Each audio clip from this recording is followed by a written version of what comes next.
Everything looks fine. Stream connection. Does it look fine? I'm not live yet. Good question. There we go. Now I'm live. I'll send that over to you. Hello. I'm live. It's on my gaming channel, so it's not really like. Which one's that? I just sent you a link to it on Discord. Ah, so it would seem. Thank you. Looks okay to me. You're at 1080p 60. Cool.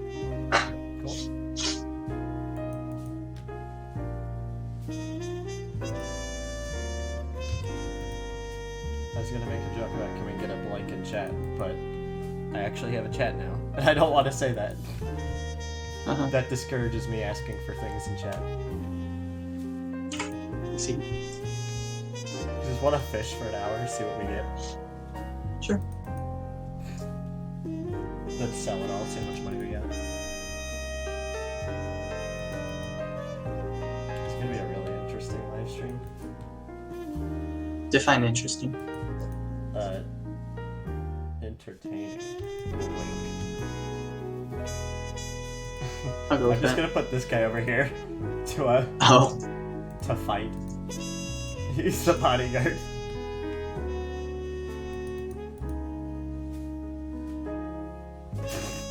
Oh! Great. What do we do, boss? Keep fishing. Keep fishing and they can't hurt us. Any special fish that come out during the solar eclipse? I wouldn't know. Thank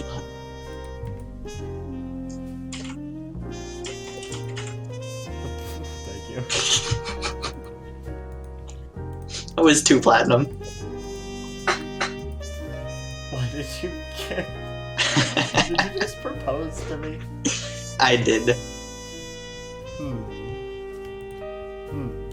Here's one masturbate. Here's the thing, right? I just proposed to you, and therefore must now defeat you and vanquish in a combat trial. So, Hold on. I'm not wearing armor. I'm wearing fishing armor. Hold on. I'll give you your privacy. Jeez, get out of here. We haven't even got on our honeymoon yet. You're already eyeing me down. Better believe it. Okay, come on. Slay me. I'm not even using my real arrows. That's fair. And I won. You have to marry me now. Well, guess I'll die. You're dead, but you know. The We'll stream's just current skip over that bitrate, little part. 2666 kilobytes per second, is lower than the recommended bitrate. You should consider turning it up. How do I do that? I don't know. I don't use OBS. Why not? Because GeForce Experience is superior. But like, no it isn't. Yes, it is. Oh yeah, I can change it. Okay, so I just need to change it to a 4500.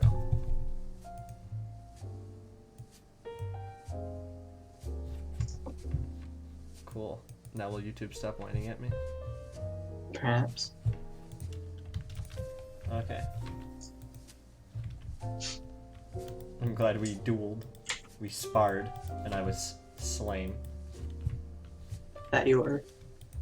And yes, that is a euphemism.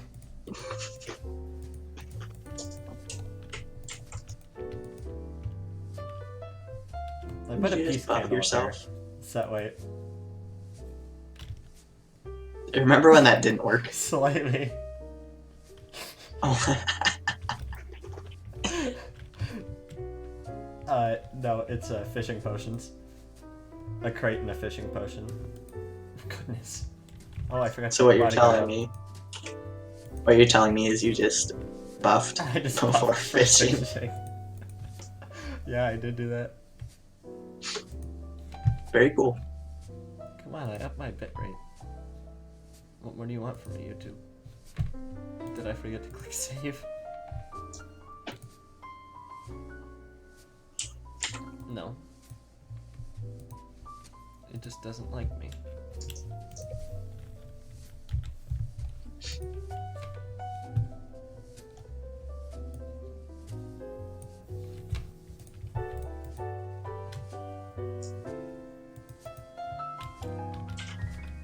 You got any crates? Swap that out. I have. Oh, I wasn't asking for them, but I will gladly take them. See?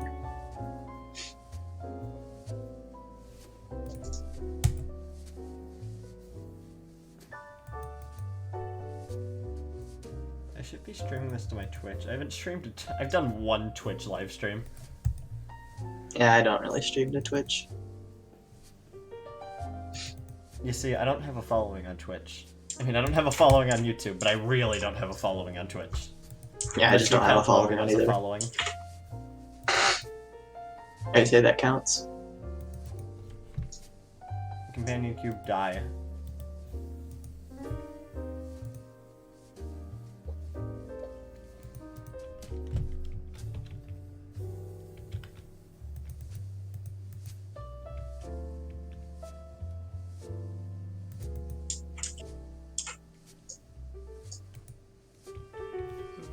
Water slurping time.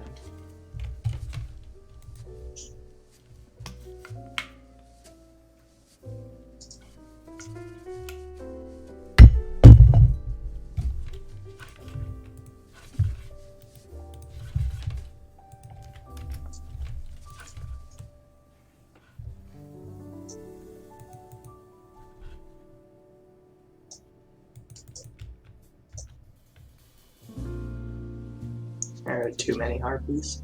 There are lots of harpies. Wow, I'm getting excellent connection. See? I've never had that before on a live stream. I've always been in the yellow. Thank you Is for that my helping dog? me with this computer. I'll be back in a minute. Okay.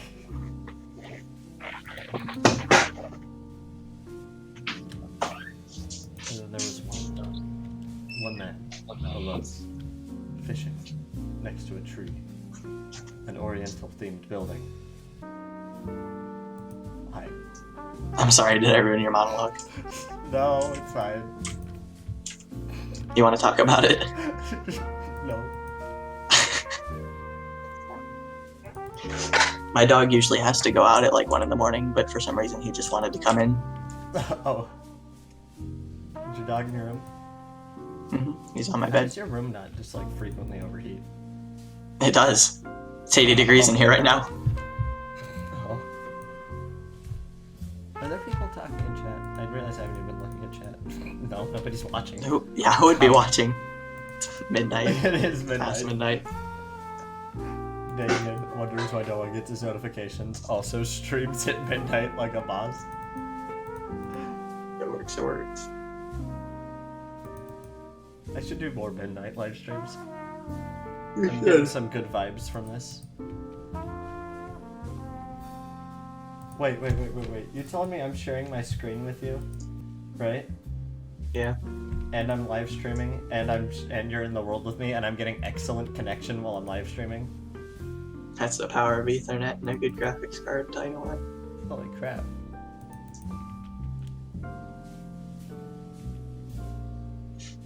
I should change the title to something someone might actually watch. Yeah, just change it to that, something someone might actually watch. I'm gonna say fishing for an hour. That'll work. That's clickbaity enough. Someone might click on that. They're just scrolling through and they're like, wow, terraria in the thumbnail, fishing for an hour? I want to. No, they would not watch that. Yeah, I wouldn't. I mean, I might click into it, but I won't stay. So I think I like your idea better of something someone might actually watch. Alright, we'll do it. Do I have permission to just add everyone on the Discord? Just send this to them. I suppose. No, I'm not gonna do that. That'd be rude. You say that like Mahanrai didn't at everyone 4 times last night. You're right. You're right. that happens, unfortunately. What is fat.1? I would say it's nice to meet you. That is But the, it's not nice to lie. Cool. that one, yeah.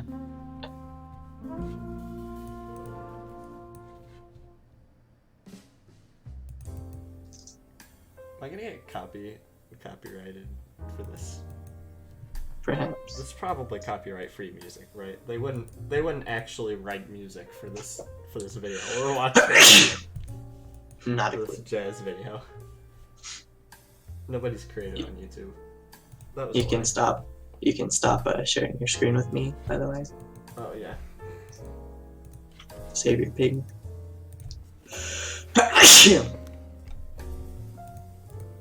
No, I actually feel like creativity is very encouraged on YouTube. Like, I mean, it's not encouraged by YouTube themselves, but like, of all mediums and outlets there are in the world, it's one of the most widespread and most... Like, everyone can use YouTube, and like, you don't really have to be good at it to use it. Like, you don't have to be good at making videos or whatnot if you're just good at... My channel is proof of that. Yeah, if you're just good at talking or good at making points, whatever, you can just have a YouTube channel and it can get popular. Or you can just be a gaming YouTuber. That's usually pretty easy. Unless you're actually, Because then you don't have to have... I don't know. Do you think... What drives a gaming YouTube channel? It has to be the personality of the person, right? Yeah. And actual high-level gameplay. Something interesting to watch instead of just, you know, him being an idiot. I point my fingers at Jacksepticeye and Captain Sparkles, who are absolutely terrible at everything they play. I mean, I only watch Counter-Strike, so... Oh, and PewDiePie, he's also garbage. Well, he's just garbage in general. Yeah. Mahana is gonna dislike the video for that. Hold on, I gotta go collect this before it starts lagging. I can't even pick it up. Yeah, you're not even moving on my screen. I'm going to go... Oh, where are you going? Oh, there you are. I'm gonna go attempt to pick some stuff up, and I cannot pick any of it up. Very cool. Yeah. Where did my boy go? Put it back. Oh, it's a wyvern. Oh, What are you doing over here? Be gone. Must have been because I got too high. What was I saying? I was trying to make a point about the accessibility of YouTube, but I'm sure you know. It's, yeah, I got you. Using my webcam as a mic. Why were you So trying that's to do fun. that? I was sneezing. Oh, I didn't hear you sneeze, so you win. Oh, really? Mhm. Huh. Can you bind the mute function on Discord to a key? You could just use push to talk. No. I used to use push to talk a lot, actually. Oh, do you want to Actually, hear not sure. a long story? Yes. I mean, we're doing this for 1 hour, so Yeah. might as well. Where do I start? Okay, picture me in like 2016, right? Okay. I got into Minecraft servers, and this was before I didn't even know what Discord was, so that's kind of where I was at in multiplayer gaming and whatnot.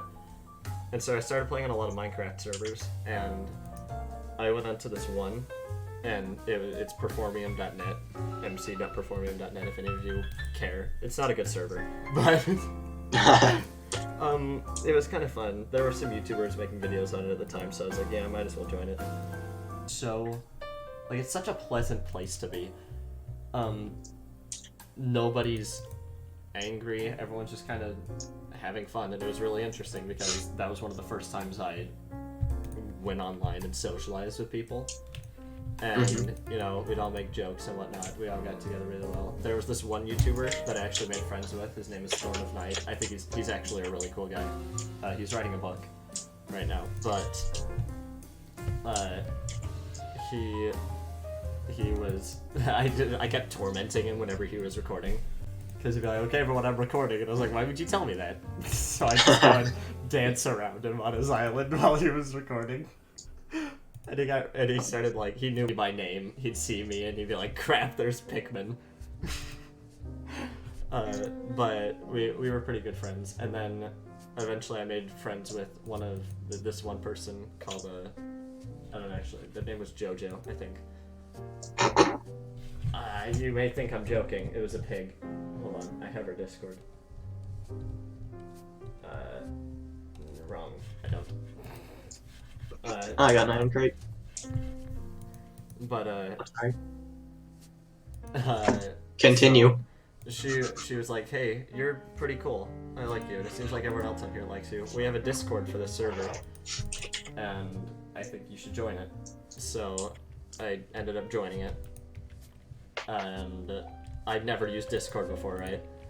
And so they kept telling me to get in the voice chats, but I was terrified to use text chat because social anxiety. I'm like, what, 13? And I was a pretty big name on the server because I actually very quickly, within like 3 weeks of starting, became the third like most popular island and the third richest person on the server without like buying anything, like with real money. I just broke the system somehow. It's like a Fortnite YouTuber or whatnot, but I ended up doing that. So like a lot of people knew me, and I got on the server and they're like, oh hey, hi, and they all kind of like me because I message a lot of people. That's actually where I met one of my online friends, Nate the Carrot. Comments on all my videos. He's pretty cool. But they kept telling me to get in voice chat, and then one time Throne of Night was recording a video, and it was like, I think it was a build challenge of sorts. I don't remember. I can find the video. But he was like, come on, you should participate in it. So I participated in it. I made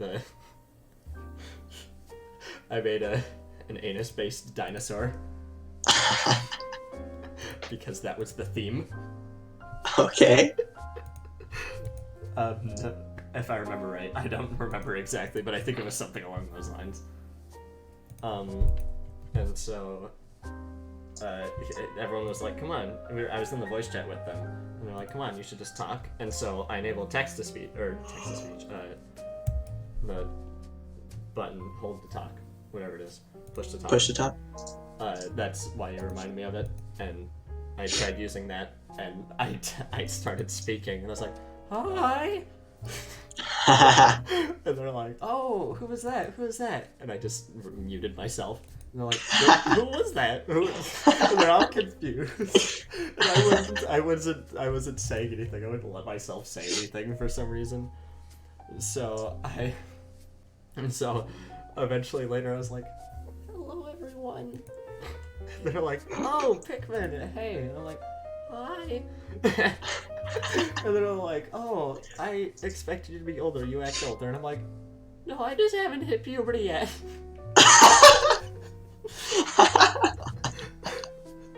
Give me time. And actually, I made pretty good friends with all the people on there. They were all really cool. And I became one of the big names. I had a theater on one of the Skyblock things, and people would actually come and watch me and my cousin put on Minecraft plays, which was really interesting. And I got like something like 150 reviews on signs, and it was so cool. Like I was like, okay, here's what you're gonna do. I'm gonna put down this sign, or I'm gonna give you a sign. You can place it down and edit it, and put your review, and then out of 10. And there were several hundred that were not several hundred. I mean, there were several hundred of them, but several of them were not out of 10.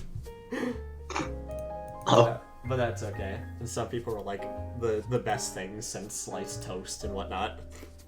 It was really funny to go through and read them, but I don't know, it was really exciting. But then eventually I kind of stopped talking to them. I don't know why. I think I got burnt out from it. And Bored of it. Yeah, as you do when you're growing up. You stop doing things that you enjoy. Because you don't enjoy them anymore. That's how it works. Yep. I'm sure you know, having recently grown up. Define grown up. But what was I saying? we all I mean, kind of just went our separate ways, and people just stopped messaging me. And then one time I got on the server, like several years later. Oh, yeah, sorry. So several years later, being this year actually, I got back onto their Discord server, and I just sat in one of the voice calls, and like immediately 2 people joined in. They're like, "Oh my gosh, it's been so long. What are you doing here?" And I was like, "Do you guys still play on this?" And they're like, "No, they wiped the server, and it doesn't really nothing really goes on it anymore." And I was like, "That's unfortunate." But, you know, it was really cool. I actually, because I knew it was going to get wiped, I recorded a bunch of cool clips, and I have it on my gaming channel, I think. A montage of everything. Because I knew it was going to go away. And I had, like, this really cool setup, you know, the theater. I had this big cave with a disco party system in it. I had a big old shop where we sold custom banners and whatnot, and that's how we got popular.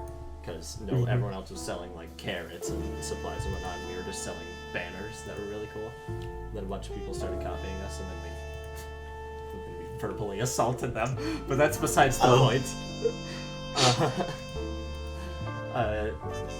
Yeah, I started talking to them. And you remember how I was getting mad about Logan switching his profile picture to that one thing?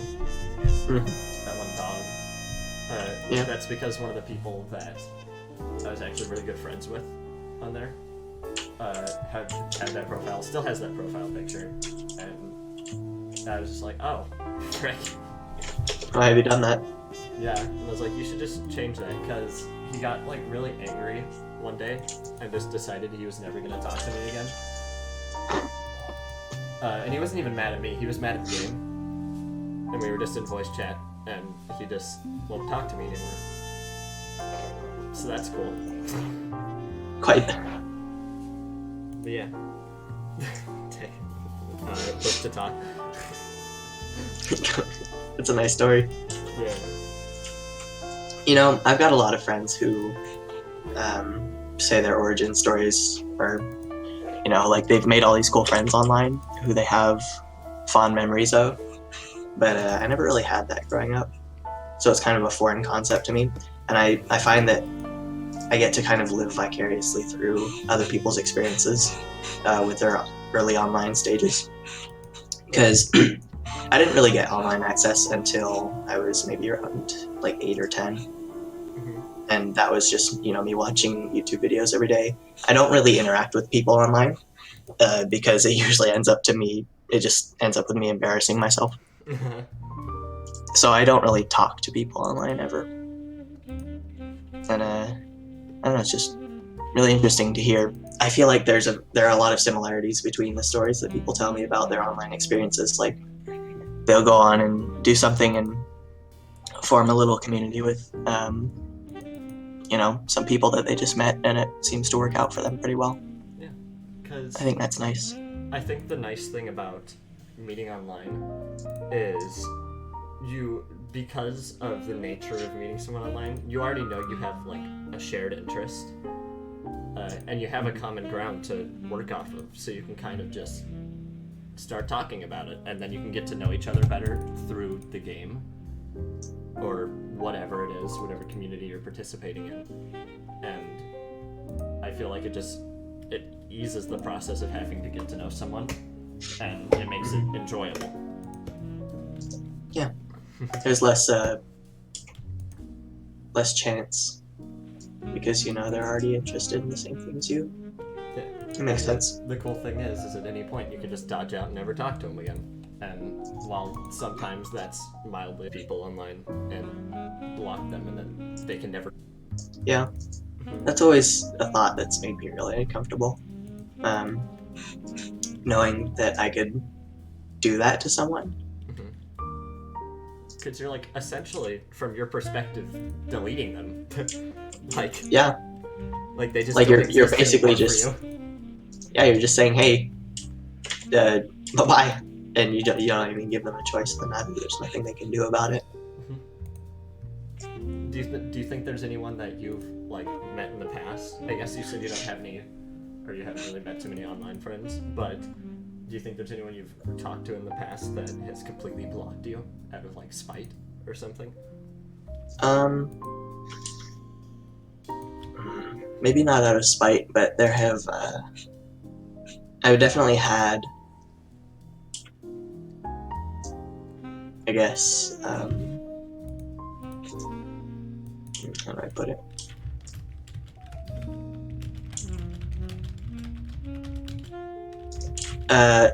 This is probably the best way I can put it. Did that work? Did you see what I just gave you? Oh. What is it? That didn't work. What'd you give me?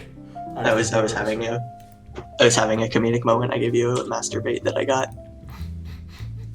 Just thought you might want it. Great, thank you. But I don't think anybody's ever blocked me that I've been friends with online. But if they have, I certainly haven't known about it. I mean, you can't really. I mean, you could probably figure it out, but you'd have to single it out. I think I actually got one of the people actually got mad at me and blocked me.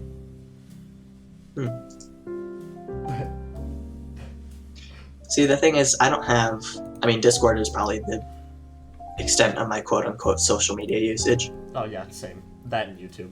I guess. Yeah. If you count that, I don't really. I don't talk to people on those platforms. People try to talk to me.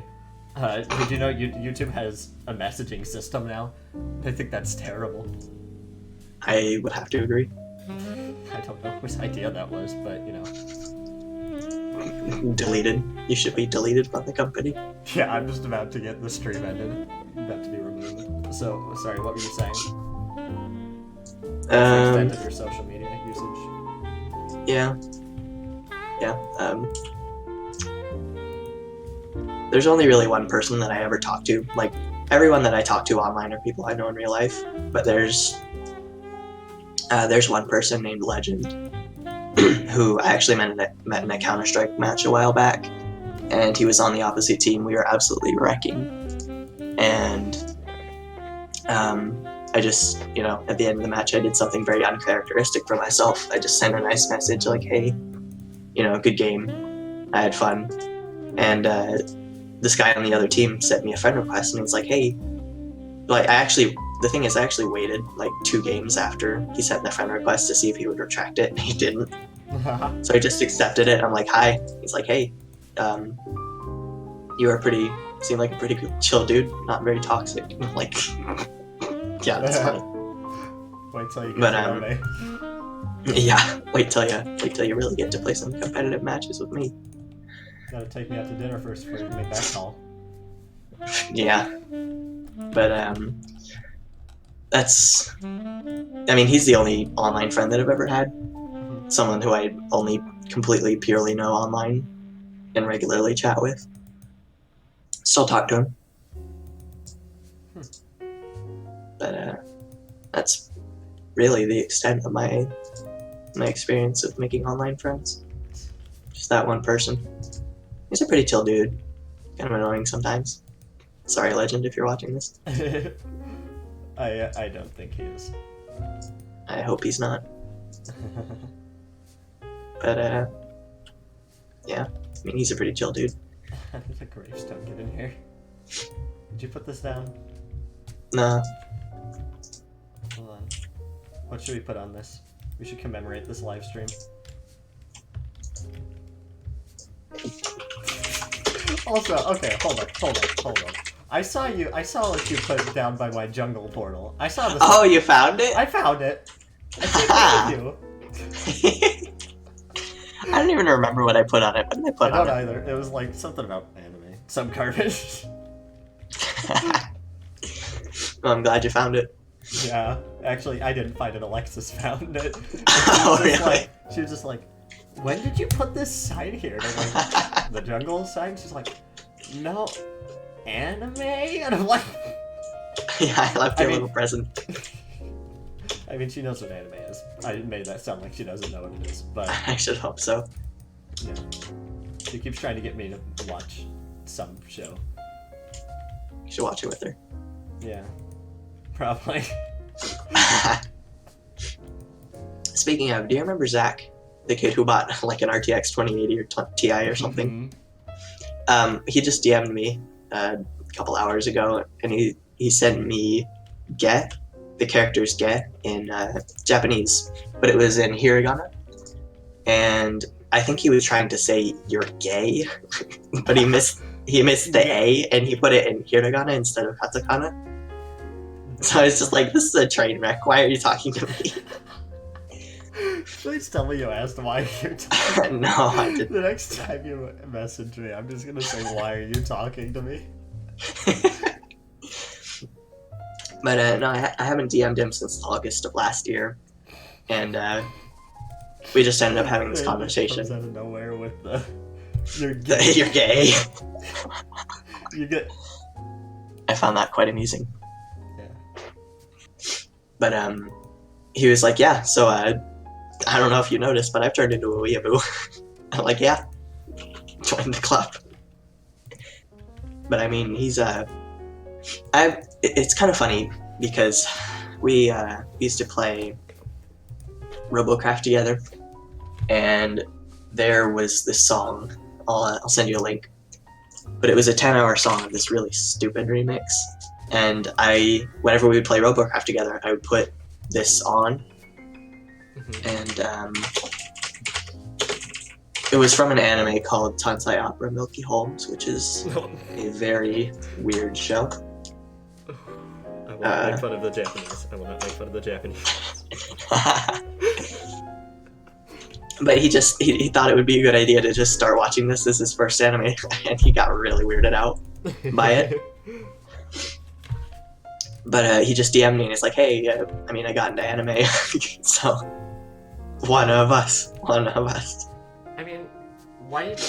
So I have a hard time understanding why you're explicitly into anime. Like, because there's different genres of anime, just like there's different genres of every TV show, right? Mm-hmm. So, like, is it the art style? What drives you to choose that over, say, a normal show? Like, explicitly watch anime over other shows that can have the same story or, like, same, I guess. I don't know. You know, what do you get out of it? I've thought a lot about this over the past. So, my infatuation with anime started a couple years back. I was watching. It was summer. Summer was about 10, and I was watching a lot of Rooster Teeth videos because that's what I did. They had fairly long videos. They had Halo Reach fails. Used to love watching those, and I would just get on and watch them. And there was this one series. I watched it. I was just browsing through the channel, and they had this thing called Ruby, and it was the first episode. And I'd never heard of this before, and I watched it, and I was like, I'm not really interested in this stuff. So fast forward a couple years, and they ended up releasing Ruby Volume 1 and 2, and I watched it, and I just absolutely loved it. I mean, everything.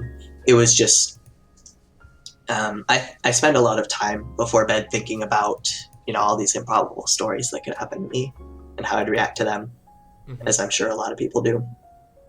But this show just absolutely embodied everything that I wanted in a fantasy story, and it was just, I absolutely loved it. And what actually ended up happening, I watched the whole thing at least a dozen times. I've watched the first 2 volumes of Ruby so many times, and that's not an exaggeration either. I used to watch it daily. I just watch it again and again and again. And Ruby really holds a special place in my heart. Just both as the show that got me into anime and this thing that really envisions what I love in stories. And after I watched Ruby so many times, I started getting bored of it. And I actually didn't find this out until later, but after making season 2, Monty Ohm, who was the creator of Ruby, actually died. Oh. And they took about a 2-year hiatus before developing Volume 3. So I was just kind of sitting here like, where's Volume 3? I want Volume 3. And Ruby is a 3D animation show. It's not 2D anime.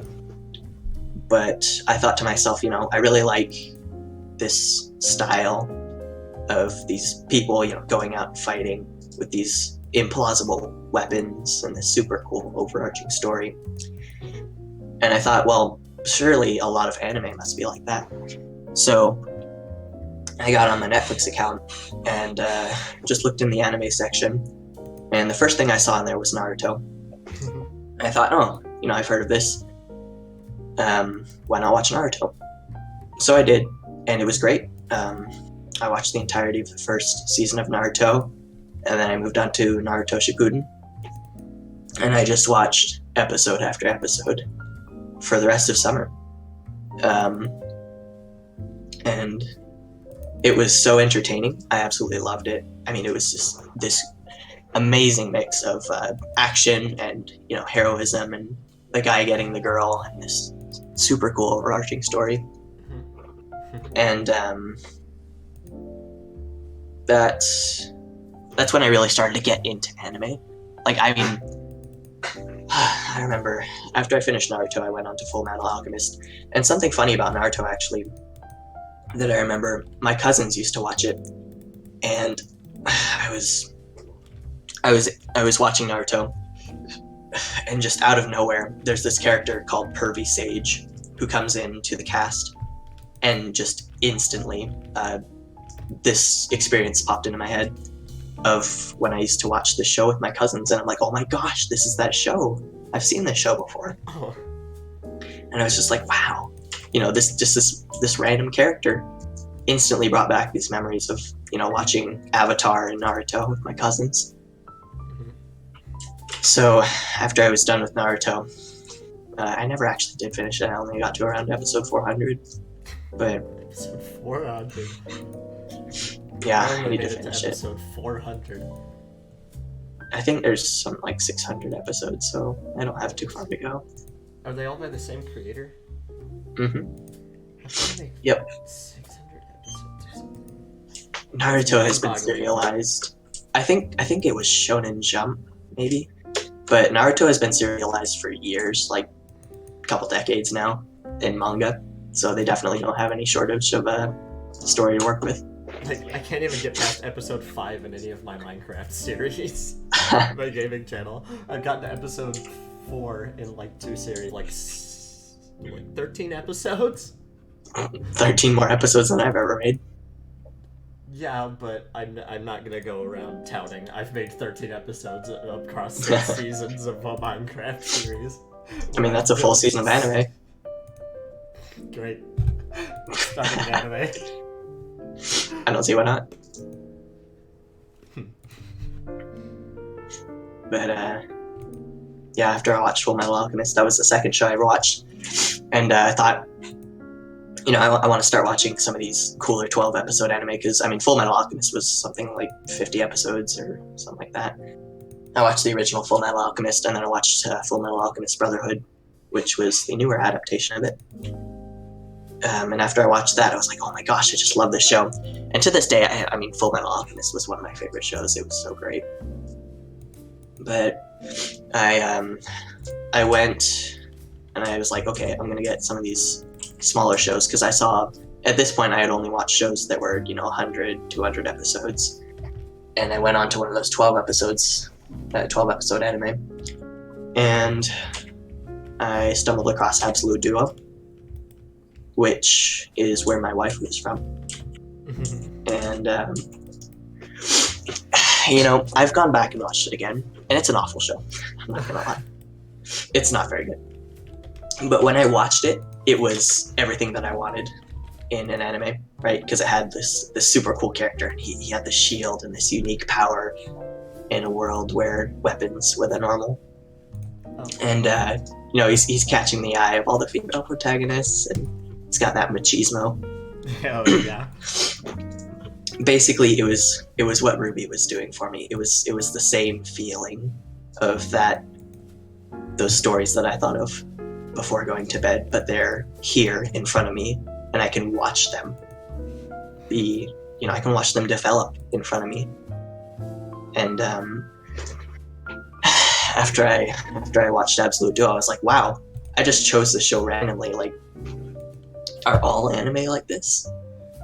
And After that, I moved on to a show called Air by Key, very well known.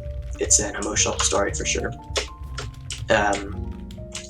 But I totally remember I got like 6 episodes into Air, and I woke up in the middle of the night excited because I just wanted to watch Air again. It was a school night, and I couldn't get back to sleep. So I just grabbed my iPad and watched the rest of Air right there. I just could not get back to sleep.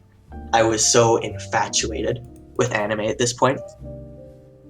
And I just loved it. I ended up spending the rest of that school year just watching anime every night. I watched all sorts of stuff. And Elemental Gelad, I watched that after I watched Air. That was a show from back in the 90s, I think, or early 2000s. Really old show. Doesn't matter. I loved it. Absolutely loved everything about it. Deers was awful. Doesn't matter. Still loved it. And there was just this period of my life, it was like maybe a year long, where I just get on and watch anime, and it didn't matter what I was watching because I could relate to it on some level. I could make it into that thought that I had before bed, and it was just so cool. I just loved everything about anime because it told that story that I wanted to hear.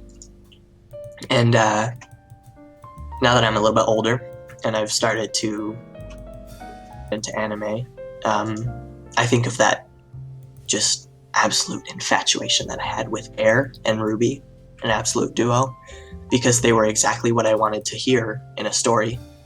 They were what I wanted. They were what I thought about before bed every night. They had super cool characters who did the right thing all the time. They could always find their way out of a situation. And yeah, it was just a lot of fun to watch. So that's why I still watch anime. And that's probably never going to change. I'll always watch anime. Just like I'll always play video games. It's definitely a part of my personality, I'd say. Sorry if that was a little ranty, but No. I have thought a lot about this.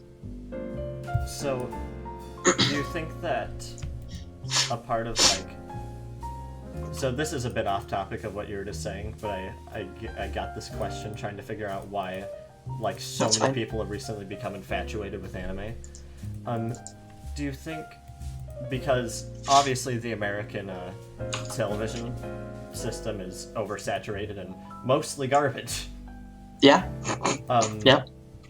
And Netflix and YouTube is a bit of an escape from that. But that's also becoming oversaturated. YouTube's been oversaturated for a while. But Netflix is becoming, not as good. Do you think that the things...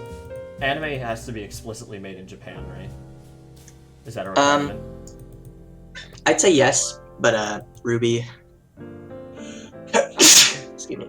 Ruby is not technically considered an anime, but because it follows that trend so closely, there's been a little bit of a debate about it. But other than that, yeah, all anime. Do you think that just the most, the highest quality things from Japan make it to international, screens, I guess? Do you think we only see, the best things and the oversaturated nonsense or whatever stays there? I definitely understand the question, but have you ever seen Godzilla? Okay.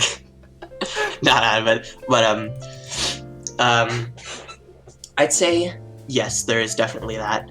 I heard a lot of people talking about Boku no Hero Academia a while back, and that is a great show.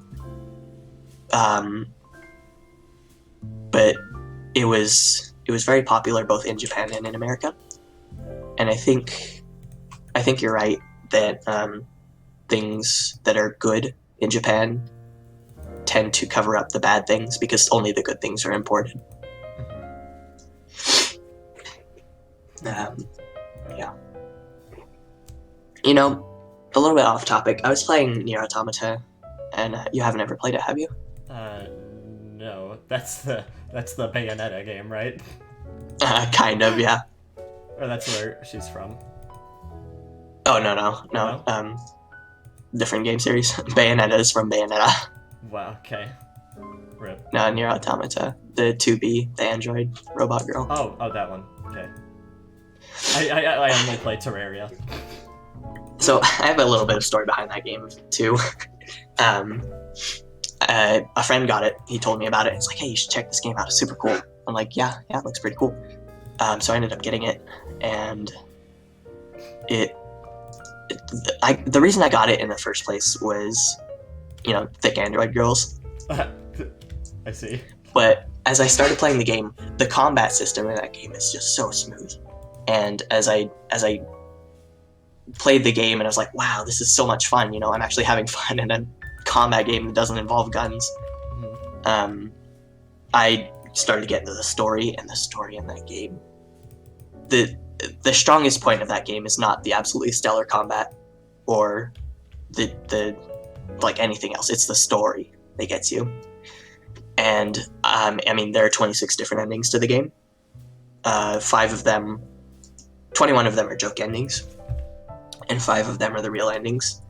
And it's just so cool because you play through the game and you get ending A, and it's like everything's gonna be okay, and then part B starts, and you're playing the game again, but it's through the eyes of a different character. Uh-huh. And it's like that changes everything. It's the exact same story, but when it puts you through the eyes of another character and what they're thinking, it changes the whole dynamic of the story.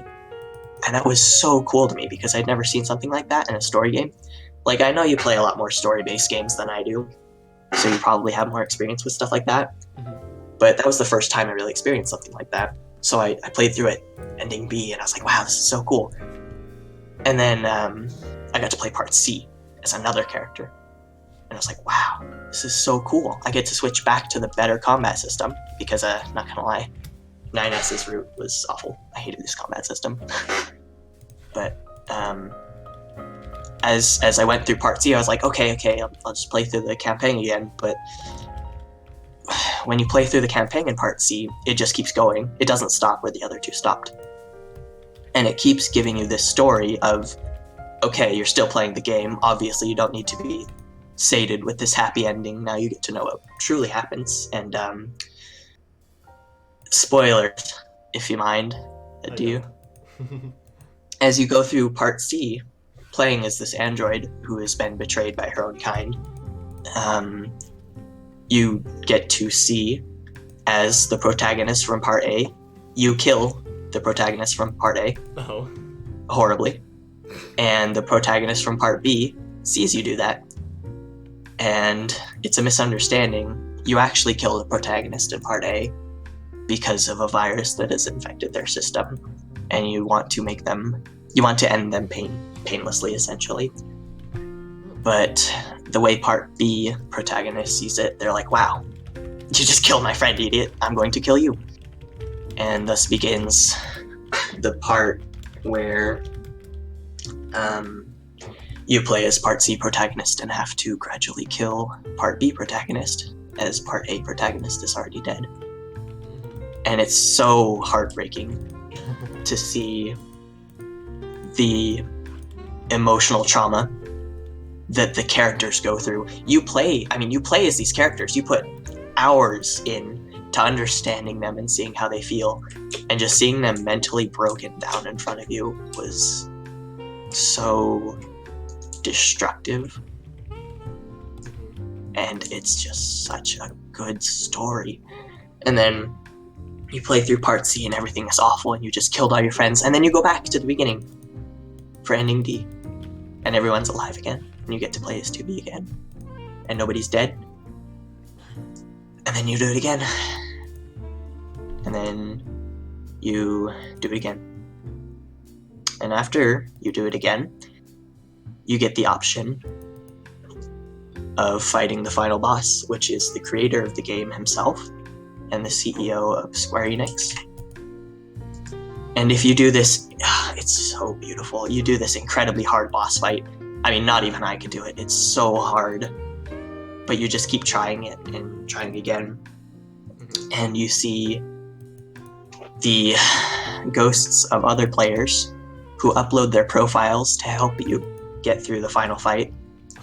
And there's just such a cool moment of community bonding, because like you're so frustrated with trying to beat this final boss, and then people upload their avatars to help you get through it, and then you do get through it, and it really just pounds home this absolutely great moral of teamwork and working together to defeat some common enemy.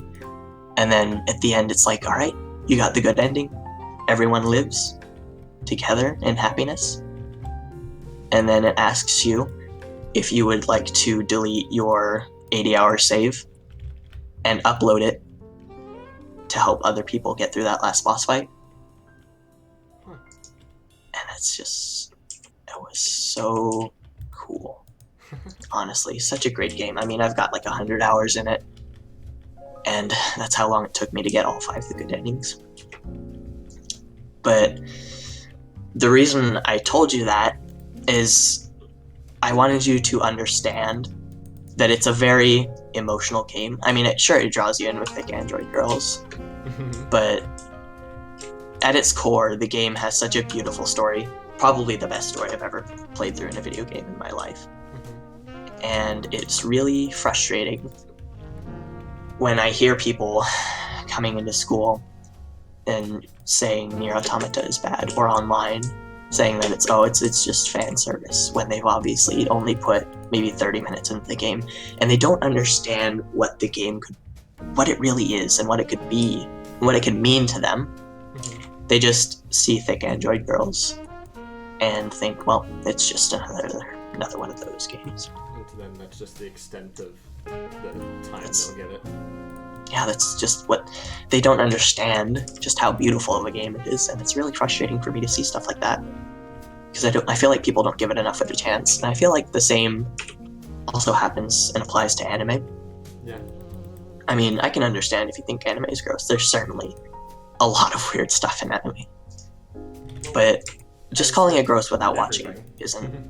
Yeah, I mean, just not experiencing things for yourself is just not cool, man. Like, if you're gonna call something gay, at least try it first. Yeah. If you're gonna, at least, I think it's okay.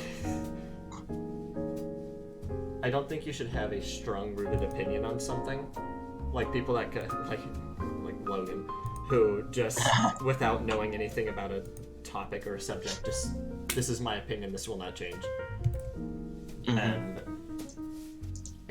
I don't know. It bothers me, and I'm sure it bothers you and lots of people when people are just so like close-minded to things definitely. like that.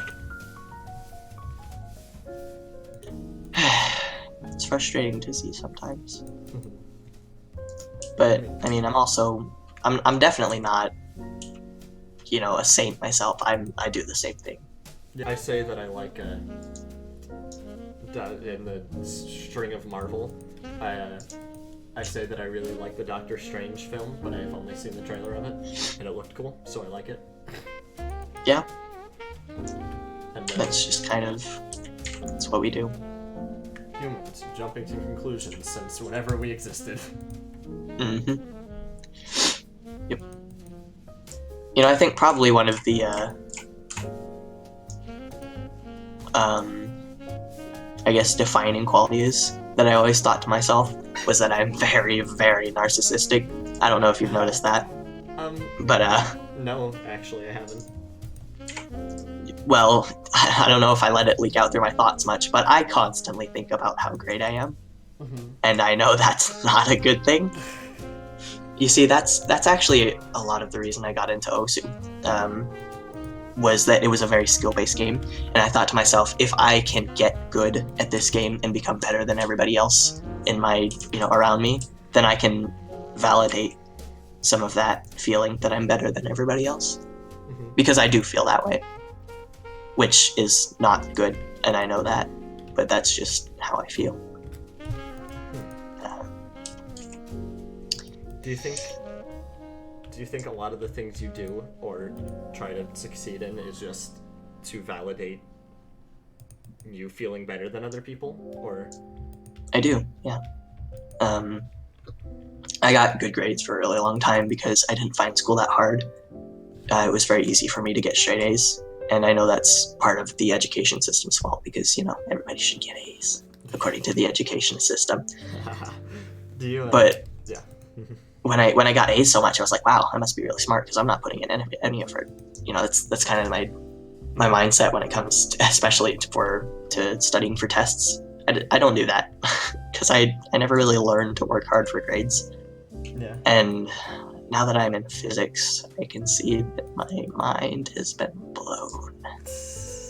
I am not good at physics, and I have to work to get a good grade in physics. I have to put in time and actually study and retake tests. This is the first time in my life that I've ever had to try to get a good grade, and it's been a really eye-opening experience for me, definitely. Is it? You say eye-opening. Is it a negative one, or is it just kind of like, huh? Wow.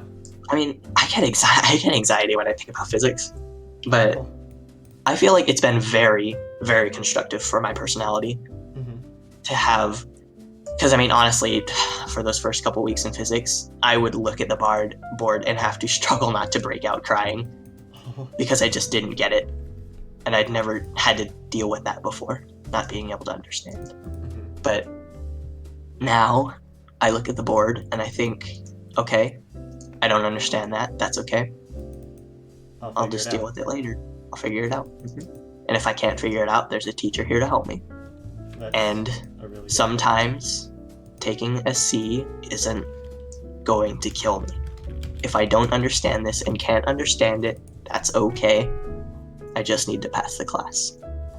I can't be a perfectionist when it comes to that anymore. I can't get an A in that class. It's not possible for me. I'm too stupid. Oh. Is it I say admit that. I don't know if that's true or not, but is it hard to say that? It was at the beginning, yes, very much. But as I've gone along, it's just become kind of a fact. And I don't mind admitting it so much anymore because 6 is hard and I don't understand it at all. I don't get it. And I'm too stupid to understand it, and that's okay because that's part of who I am, and that's not going to change. What? Too stupid to understand physics? That's part of who you are. Yeah, it is. It really is. I like that. That could go on a shirt. Would you like to put it on one? I certainly wouldn't disagree.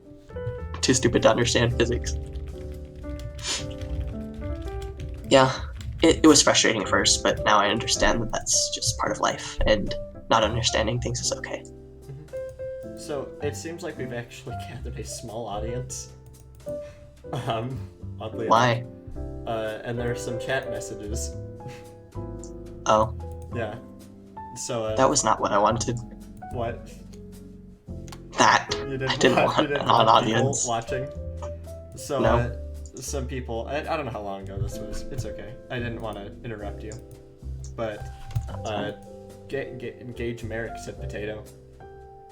I am a potato, yes. Mason Winters said, "What the heck, jeez." And I wish someone made a frog pond. Would you like to make a frog pond? I mean, I don't know if that person's still watching. We still have 2 concurrent viewers. Earlier we had quite a bit, actually. Why? And then they've kind of, I don't know. I mean, your anime slash Nier Automata story was pretty fascinating. Was it? Mm-hmm. I was just venting. I thought it was very well worded, and you actually kept a point going through it. I would give that an A- because I don't know how to spell Nier Automata. Would you like me to send you a message? No, don't do it. But too late. How would we make a frog pot? Oh. I don't know, actually. We should make it on the ground, shouldn't we? Tomato.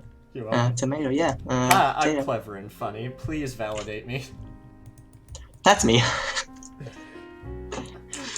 I'm funny. I felt like a lot of the reason that I gravitated to you, especially in language arts, I viewed you, this goes back to my narcissism a lot, I viewed you as an equal in intelligence.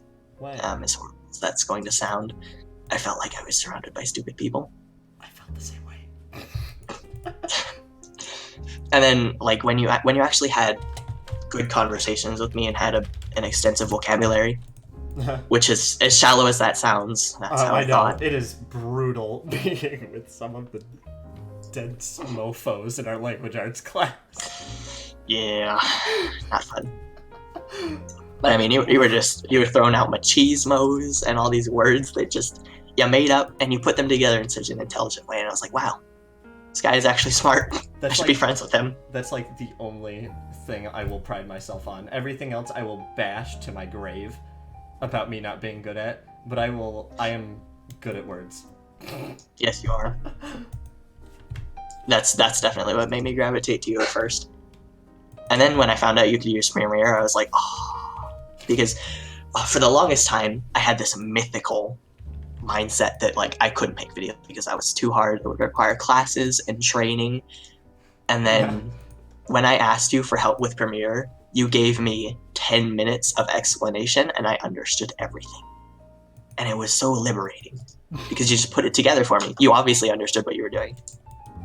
And you made it easy for me to understand. And I was just like, wow, I owe this man a great debt.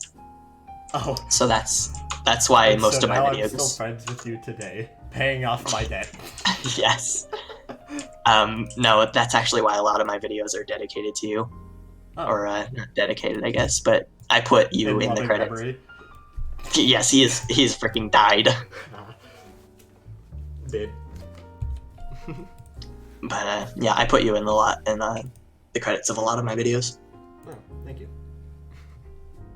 I mean, like right as I got into it, I understood how it worked. That's because I dealt with so many other garbage editors that taught me all of the concepts and the ideas about how to like formulate your ideas into a video. All of them taught me how to do. So I think an essential place to start for all one viewer currently, other than me, is if you want to become a video editor, start in Movie Maker. It sounds dumb, but it actually helped me a lot because it's like obviously baby steps. It helps you figure out what you want to do, and then when Movie Maker doesn't do, like once you get to the point that Movie Maker isn't doing enough for you, then you can upgrade, which is what I did. I just went on this path of editors until eventually I settled on Cyberlink Power Director because my dad got a free copy of it for his work. And I was like, yeah, this is cool. And then once I started doing more advanced things like my game theory parody, it became not enough because Cyberlink Power Director is absolute garbage. And every video... Okay, so what? Side tangent. The one thing that I despise about Power Director is it exports all of its videos as like a gigabyte of footage. Oh. Like it'll take 4 hours to render a 2.5-minute video, and then it takes like 2 hours to upload it. And then I was like, this is just the norm, I guess. And then I switch over to Premiere, and it takes like 1.5 minutes to render and 1.5 minutes to upload. Hey. That's pretty good. And I went from Cyberlink to Premiere because all the keyframing features and whatnot was not very intuitive or didn't really work at all. So, yeah, I can imagine. So I moved over to that, and then I knew all the concepts. I understood what I was trying to do, so it was just a matter of figuring out where it all was, which was brutal for about 10 minutes. And then I found the effects tab, and I never use any of the other tabs. I also do not use any of the other tabs. I'm sure that's probably bad, but I can do all of my audio editing in the effects tab. I don't need to go to the audio one. I can do all of the color grading using the RGB and whatnot. And I'm sure there's some person out there that's like, oh, but it's like, it does special things to the pixels. And to that I say, I will do special things to your pixels if you come to my video. But I don't know. I don't know what I was going there. Premiere's, I mean, Premiere's great. So just make sure you get some experience in early, easy to use stuff, and it'll help you with the later stuff, such as Premiere. Yeah, I think that's a good I way used of to that. make my YouTube thumbnails in Windows Paint. That was not a good time. I would crop things out in Paint. Paint in Windows 95. Yeah, it was bad. Just drawing your work. Speaking oh boy. of it, oh yeah. I was just gonna share that story. share that story. Oh, we passed the hour mark. Oh, okay. Like 5 minutes ago. Wow. I don't know. I'm cool with keeping going if you want to. Yeah, sure. I need to go blow my nose if you don't mind. I need to go to the bathroom. Shall we take a short break? We shall. Okay. I don't have any other scenes on OBS. We should just... I could put down a sign if you want. How does OBS work? Oh, wait. I don't know. I use GeForce Experience. Does that swap it over? Oh, it does. Okay, cool. They can't hear us anymore. Cool.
Haha, I have returned.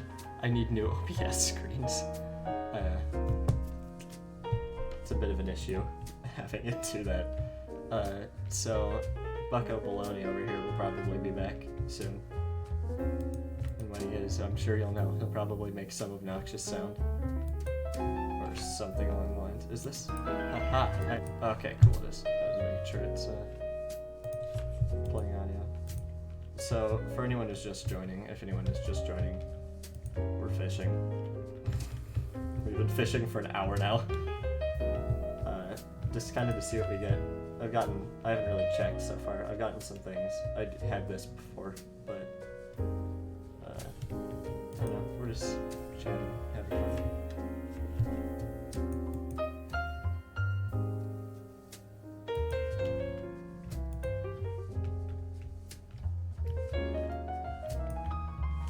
Got this gravestone. He doesn't know, but I'm marking out what's happening.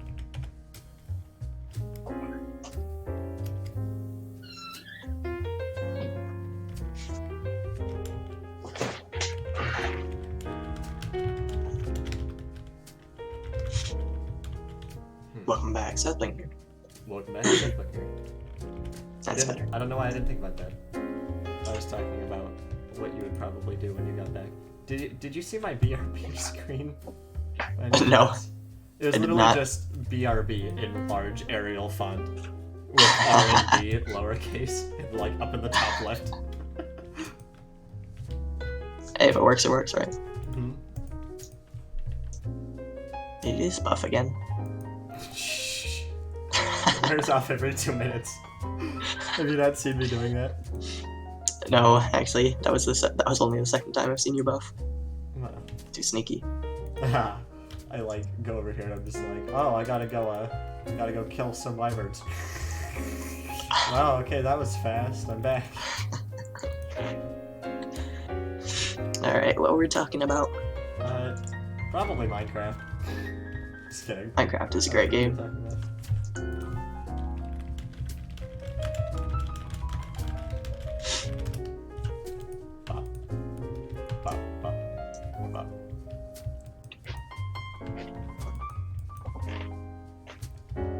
So I like that when you were sharing those stories, I don't know if you were doing it on purpose, but you kept coming to like a point.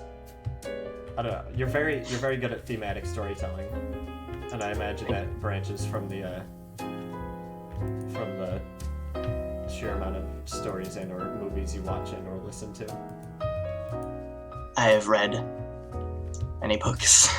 I actually, not to brag or anything, but I actually got the award for most books read in it was at the intermediate school. I think it was in our second year at the intermediate school. But yeah, I checked out the most books that year. Oh. So that was fun. I gotta say, there are some great books out there. I haven't checked out a single book from the library this year. How it actually used to work was I had off years. So the first year at the intermediate school, I didn't use the library at all because I was too nervous. But the second year, when I got that award, I went to the library every day and I read a book a day. And some of the best series that I remember reading from the library were the Scion series, like Scion Beta. And also, have you ever heard of Maximum Ride? No. That was Maximum Ride was actually I wasn't watching anime at that time, but I enjoyed it for much the same reasons that I enjoyed anime, because it was this very nice story that I would often think about before bed. Did you see you killed 1,000th harpy? Yeah. What? I have a present for you. Oh. I swear. Don't you... Alright, Good fine. job. You're too smart. There you go. Oh, wow. Also this. Oh. I'm going to take these in stride. Oh, very nice. Do the effects of those stack? Oh, wait. I'm a moron. You can't open the doors. Do you like laser drill? No.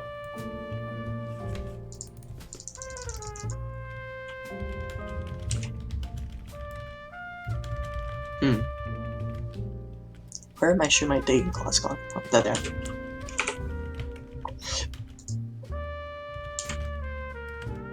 You know, it's 1:40 and my dog still hasn't asked to go out. I think he's dead. I was just gonna say, is your dog dead? Yeah, he's just kind of laying there. He hasn't moved in a Oh, while. I just caught a He's dead. clownfish. That's the quest fish for the day. Oh, well, I better go look at that, shouldn't I? No, you don't even... You can just catch it. Oh, really? Yeah? You know. I mean, I haven't caught any event fish. Oh, that's because it just turned.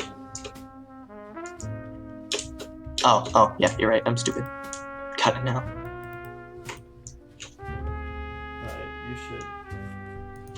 You should equip this thing I just got. That'll make it so your line stops breaking. My line stops breaking? Yeah. Where you at? Does that consume bait? Is that what happens when you lose bait? Yeah. You should take this and just equip it. Gotcha.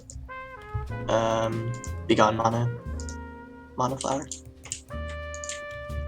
I've got 3 zephyrfish. Aren't they supposed to be rare? And again, we've been doing this for an hour and 15 minutes. Zephyrfish? Oh, I don't think I've got any of those. All I've got are bombfish, damselfish, and bass. 253 bass. I also got 16 souls of flight if you want those. Sure.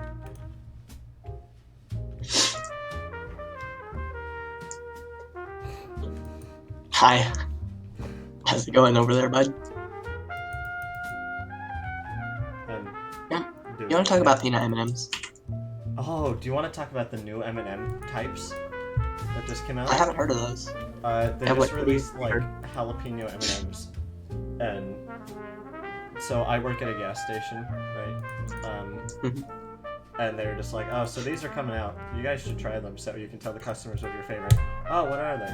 Jalapeno M&Ms. Do you want some? No. No. No, I do not. And they're like, oh, we also got coconut peanut. I'm like, what? I don't actually know if I'm allowed to. I think they're out. Oh. Hopefully, I'm not just spoiling a big thing, but I'll be sure to drop by next time with my newfangled card that has arrived a month and a half late.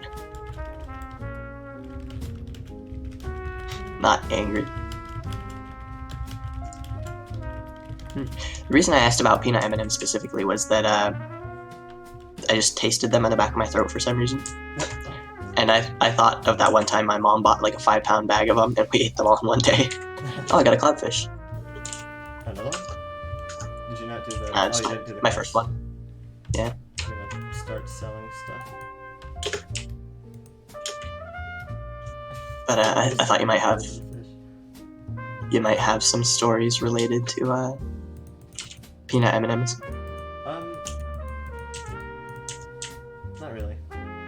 Not really? That's okay. Apprentice bait. Compass rose. Wait, I only got 2 apprentice bait? Why? You dropped me like 70 and I'm already out. Well, not out, but you got 20 left. Ooh.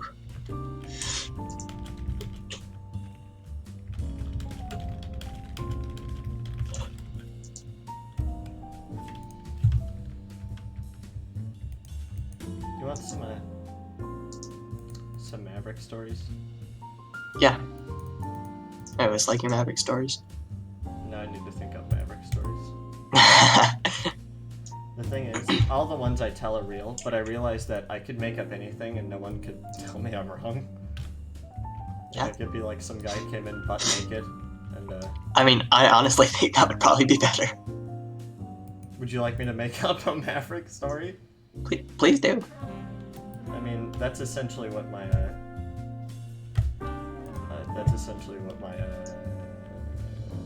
don't know where I was going with that, but,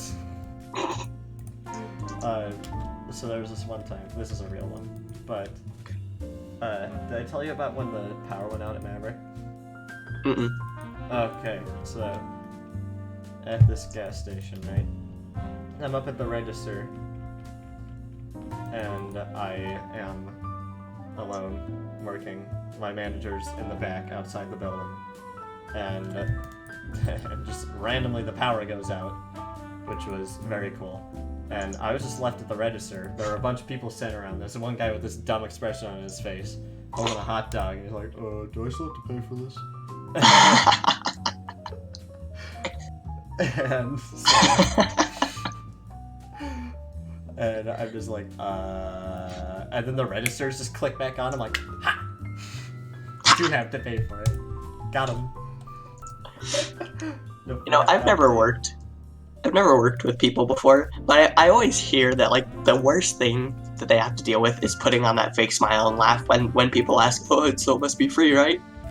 Is that true? Could you repeat that? Like, whenever I hear people complaining about working in at registers and stuff, they say the most annoying thing is when things happen and customers say there's no price tag on an item, and customers come up and say, "Oh, it must be free, right?" And they have to kind of laugh painfully.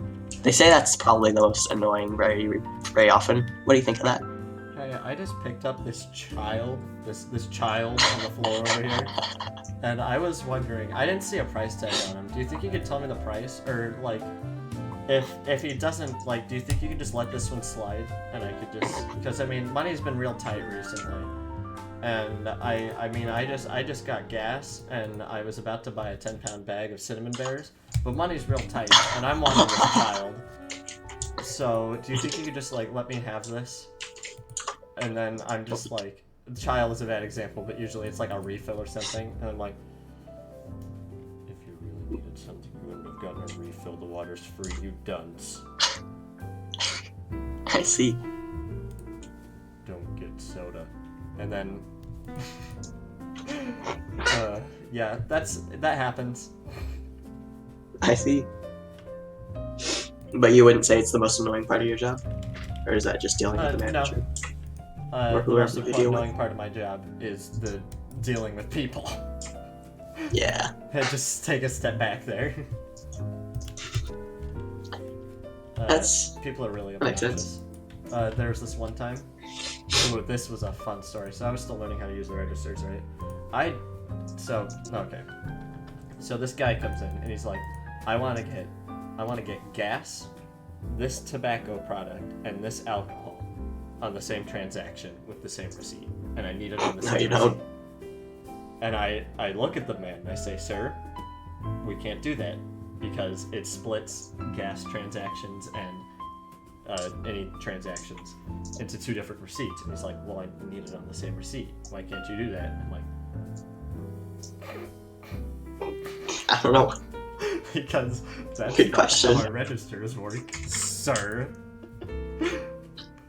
And I didn't actually say it like that. I was talking normally, and he got super defensive, and he just like, well, come on, and then I'm just like, okay, I can try, and then I accidentally finish out well, I didn't accidentally, I did it on purpose so I could show the dunce that it does the two receipts, and he's just like, well, can't you just like refund it and do it again? I'm like, sir, I just put gas on this pump and you expect me to refund it? And then I try refunding it, and then I learned that it is a law that you cannot refund tobacco products. Huh. So it doesn't let me, and he gets pissed off. And he's like, well, just give me my money back. And I'm like, no. No, idiot. Because there's gas on this pump and you're holding a non-refundable tobacco product. And then he just gets really pissed off at me. He's like, let me talk to someone who knows what they're doing. And then I turn around to my manager and I'm just like, Hey, you know what you're doing. Hey, help. And she goes over to him and she's like, what's the issue? He's like, this moron won't put my thing on the same receipt. And she's like, well, we can't do that. And he just has this blank expression on his face. Well, we can't do that. You know, that's great. You just, hey, idiot, why aren't you doing this? It goes to the higher up. You can't do that, idiot. But he got so pissed off with me. I've had lots of people just get really mad at me, as if like them yelling at this 16-year-old cash register employee wearing like the lowest down shirt they can is somehow going to get them somewhere. It's like that, like I actually said to this one lady, because it was like 11:30 at night and I was pissed off. She got upset with me and I was like, okay, so you realize you're getting mad at me because I accidentally didn't charge you for the discount, the 20-cent discount on your donut.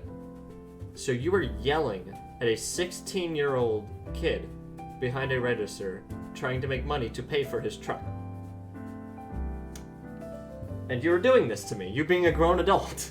And she's just like, fine, I didn't want the 20 cents anyways. And I'm like, yo. Oh.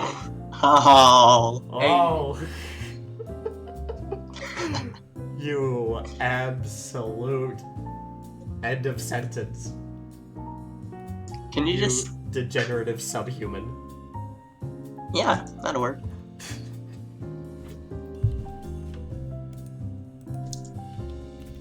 I want to have the experience of working with other people, if only so that I can call someone a thought. Like, I want people to come up to me and yell at me and have the opportunity to call them thoughts. Like the man who wanted it on the different receipts. Why can't you just put it on the same receipt? No, you stupid thought. He got so mad at me. And he was like talking to me like I don't know what I'm doing. And I'm like, sir, do you think I would say we can't do it straight out of the gate if I knew we could do it? Like, I have no reason to lie to you. If I didn't know, I would ask my manager. Like, you... You thought. You thought.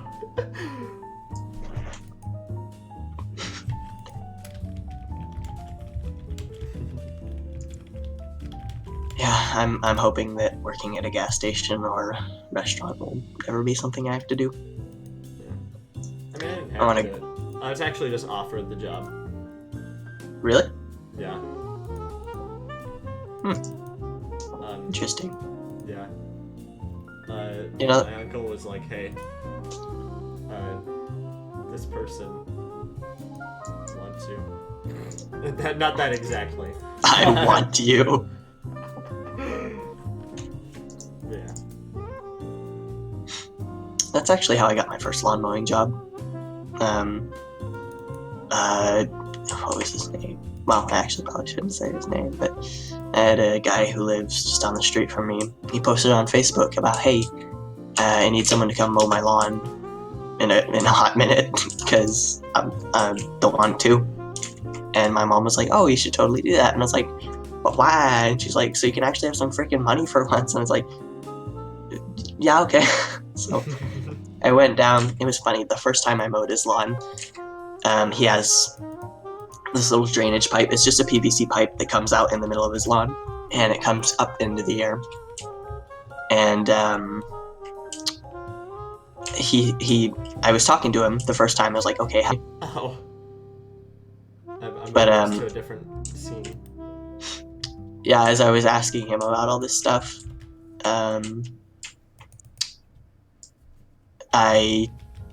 he was like, okay, yeah, just don't worry about too much other than just don't run over the pipe.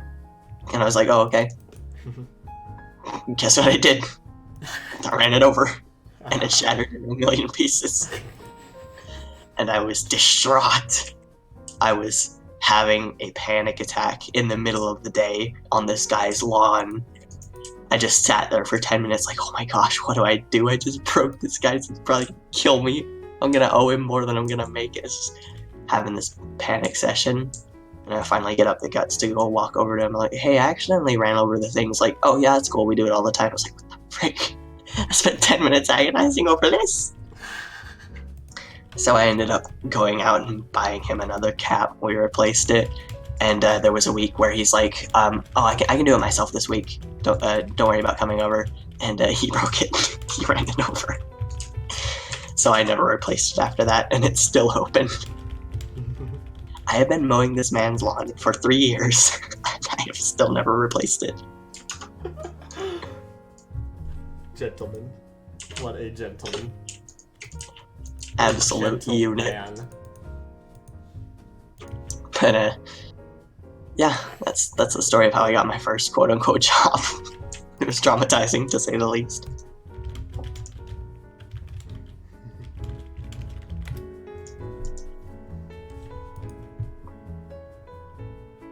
But that's also what gave me the courage to start working with people. Ask people, hey, want your lawn mowed? Can I help you with that? Yeah. And that's why I actually have a lot of spending money now. Quote unquote a lot, but way more than I used to. That's for sure. Such a great freedom to have money. Yes. I just need a car. Say something. I'm not sure what it was. Oh yeah, it's always the hardest thing trying to go to people with your services. I get you started off with someone asking. Like, someone asking you, and then you started, doing it. But it's terrifying going to someone and offering you your services. Yeah, it definitely is. Yeah, I still don't like doing it. I'm not a people person. I'm not a good socializer. But on the people that I have offered to, I mean, they've all been great clients. I've worked with a lot of them for a couple years now, and they're just brilliant. They're great. One of my lawn mowing clients, actually, I watch their dogs. I play with them on weekdays. I just go over, play with them for 30 minutes because they're not home very often. Mm-hmm. So I just give them exercise, and it's very profitable for me. I don't have to worry about their dogs. It's great because I work, quote unquote, work 30 minutes a day and get paid $80 a month just for watching their dogs and playing with them. And I only ever have to actually do physical labor on Saturdays. And you've seen what I can buy with that kind of allowance. I've got dust magnet. Uh-huh. I've got everything in my room. Yeah, for reference, this guy has what is it, 27, 28 monitors? Something along those lines. somewhere around there. He's got like a $48,000 computer. It's only 1,200. It's crazy. It's funny what financial freedom does to you, because I remember the first computer I ever bought was completely bought off of money that I received from handouts, from birthday money. And one of my greatest regrets to this day is selling that computer. My first computer was a Dell Optiplex 780. It had a Core 2 Duo E8600, which ran at 3.33 gigahertz, 8 gigs of DDR3 RAM, and a piece of crap GT730. And gosh darn if that computer wasn't the best thing that ever happened to me. Because when I bought that computer, I learned that there was such a thing as playing video games at 60 frames per second. And it was great. That's essentially what this computer has done for me. Like, you saw how shocked I was earlier when I was like, wait, hold on, I'm streaming, but like, it's working. Oh yeah, yeah, absolutely. Such a great feeling, isn't it? So that's you remember? Wait, I didn't think this was possible for me to do. Make something that is watchable. And then it is, and it feels great. I mean, speaking of making something that's watchable, how do you feel? You started making more videos, like. I mean, most of them would you consider actually becoming a YouTuber? No. No, why not? A combination of things, I'd say. I have a lot of social anxiety when it comes to putting myself on the internet. That's the main reason. But also, I feel like being a YouTuber is something that was kind of... Did he just open the door? He did. Punk. He opened 2 doors. It was kind of romanticized. Being a YouTuber was always something that I saw as overrated.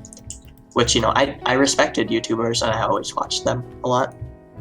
But I never really thought about becoming one because it's so much work to put into something that, honestly, I wouldn't enjoy. I mean, I like making videos. I absolutely love making, stupid videos like this. The history assignments that I have, when they only have to be like 1 or 2 minutes, and I can make them comedic and I can do what I want with them. Can I put your channel in the description of this? Sure, if you like.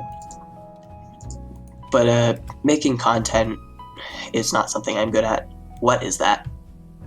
Oh, it's a Martian Pro. Oh crap! Should probably avoid that. Yeah. Oh, well. Looks like that's happening. Back to the house. Hey, you know. I wasn't prepared for that. Why did he just show up? Also not prepared for that. There's a Martian saucer inside of my home, and I'm wearing fishing armor. These switches will not work. Oh no. Okay, well now I'm in the jungle. What is happening? No, you're right here on my entry gun. Okay, so I hit this switch and it just doesn't work. Cell phone time. Oh, there's the Martian boy. Okay, there he is. Oh crap. Oh no! Now I'm back down here. Okay. Oh no! What is happening? Everything just updated at once for me. This is dreadful. Oh no! What is happening? I'm just gonna let my minions do it. My mana flower, come back to me. Just fight him for me. What were we talking about again? I was asking if you wanted to be a YouTuber, and you said it sounds not good. Yeah. The amount of work that's required just to make one video is kind of mind-boggling for me, and I would not be able to do that consistently, just because of all the other things that I do, i.e. watch anime. Watch a lot of anime. I'd rather have time to do that than make videos, because I don't really find making videos too rewarding. It definitely is rewarding, but it's just not so enough for me to dedicate an hour to making one every once in a while. Oh yeah, an hour. What I really like is when people, like Miss Pack, my history teacher, give me assignments and give me creative freedom over them, because it really encourages my both my competitive and creative spirit, and it allows me to make good content that I enjoy making and that other people enjoy watching.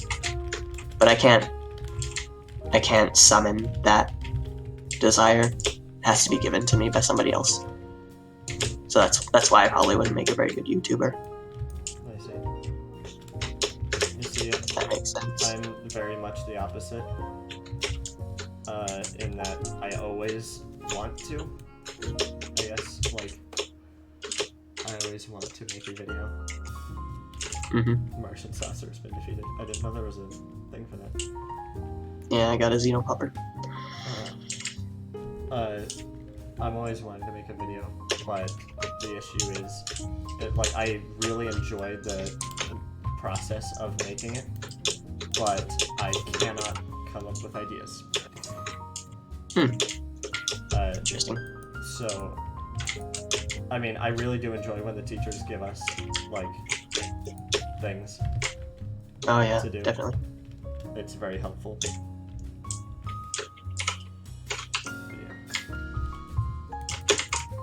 I'm not sure what I'm going to die. You are going to die. Where's the nurse? Oh, there she is. Standing in front of her. I think I dropped 437 platinum. You wouldn't have happened to have picked that up, did you? Oh. Yeah. You could just like drop 200 of that back to me. You just Thanks. You just have it back. I'll just take a small fee of half of it for collecting it. Works for me. No. I don't want that. I don't want that. Did you get it? I did. No, I didn't. Well, this is kind of a different stream now. Oh. Because, we're fighting these boys. So it would seem... Yeah, I can't pick up anything on the ground at the moment. Yeah. Very cool. Why is my ping so bad? I'm gonna leave and rejoin. Okay. I'm just gonna restart it. You should attempt to not restart the server before I get my money back. Oh. Too late? No. I'm still on it. Ah, okay.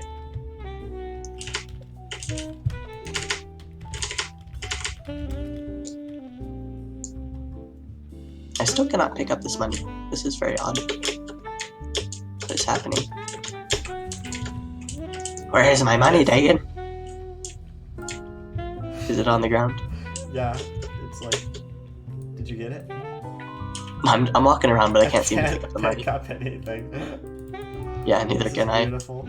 Oh, there's a Xeno staff right here. Yeah, I was trying to grab Can you it. pick that up? No. Oh. Maybe that's just a server issue. Oh, I picked it up. Oh, I got my platinum back. Alright, cool. I'm gonna restart the server. Okie dokie. Back to the BRB screen.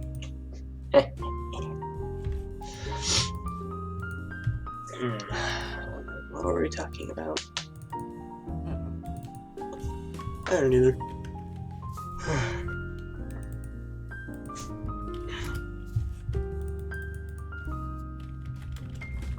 So I don't really see your dog too much. Does she just stay outside? That's a story. So, with my dog, yeah, I think you can do it now, because it's a sound server, but, you see, everyone said they would play with her. I didn't. I was like, I'm too much of an inside person to play with a dog, unfortunately. I like her, and I do play with her sometimes, but it's hard to bring myself to, go outside or not, but I do. But my brothers vouched that they would take care of her, and they would do everything to make it easier on my mom, and then my mom just ended up having to do everything, so I started helping a lot, but it ended up that it was just my mom didn't want to deal with it, and Raven didn't seem happy. Raven's the dog.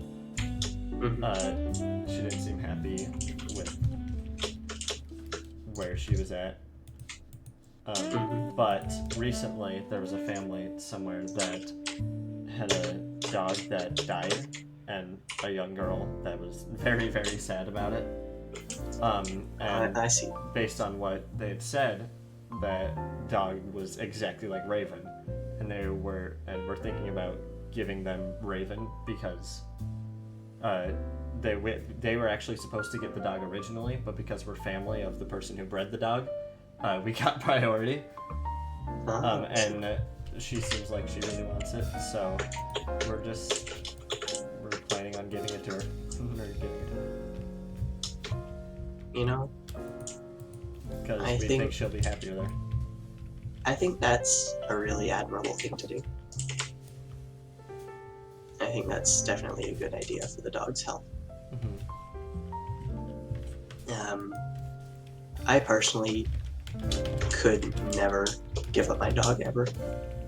Like he's my best friend. But I can definitely see why some families just wouldn't be able to take care of a dog, or maybe wouldn't want it. You see, it would be great if my dog could be like an inside dog, like your dog, but my dog weighs more than me. Yeah. And every time she comes in, she runs around and makes a big mess and destroys things, and we've tried teaching her not to, and it's difficult, but... It is difficult to teach a dog, yeah. It's definitely a labor of love. I think that as you... I just don't think... You have to have... For it. Yeah, you have to have that... you have to be willing to put in that effort first. You have to have that... to really want the dog. Mm-hmm. And if you don't, then that's okay. As long as she is happy and in a different home, I think that's okay. Also, if anyone's watching and wondering why I just sold like several Martian things, it's because I already have them. Stop whining.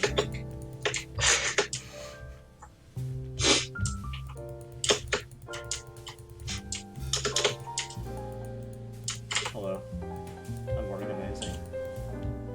Did you? Oh, I was actually about to chop you this. No, I don't want it. No! Fine. Put it in this chest. Not because I want it. That's the end. I can't put it in there if it's opened by you. Thank you. Oh, it's my rune hat. I have one of those.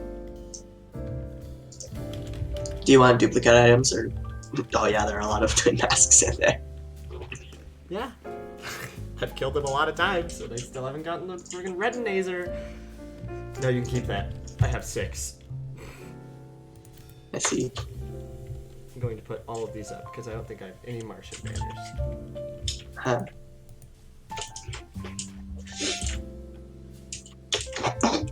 Just hover your mouse over the banner buff icon.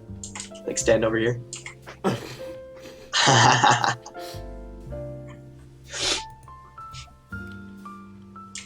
That's a lot of buffs. If anything strolls down here, they're gonzo. Fact. Oh, there's a traveling merchant. Would you like to go back to fishing? Sure. I have I'm some gonna other go see fishing what areas. Where have you gone, good merchant, sir? He's in And by good house. merchant, sir, I mean, do you have a bricklayer or not?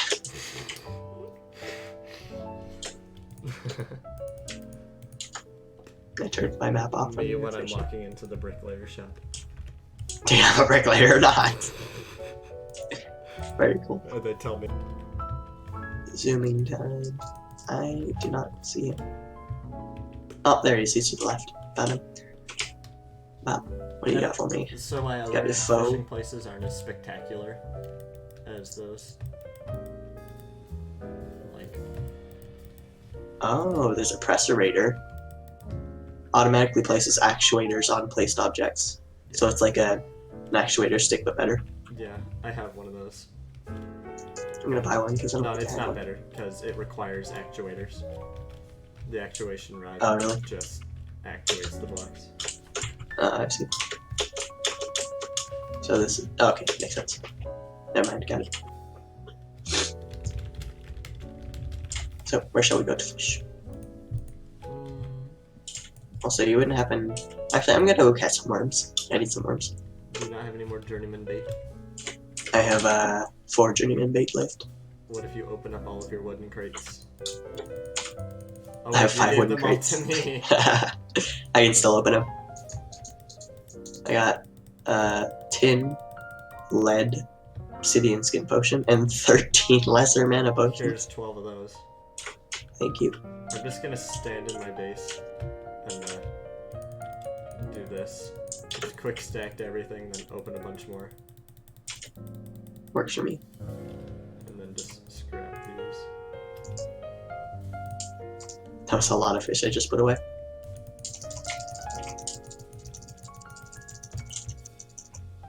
Do you not have any neon tetras in you?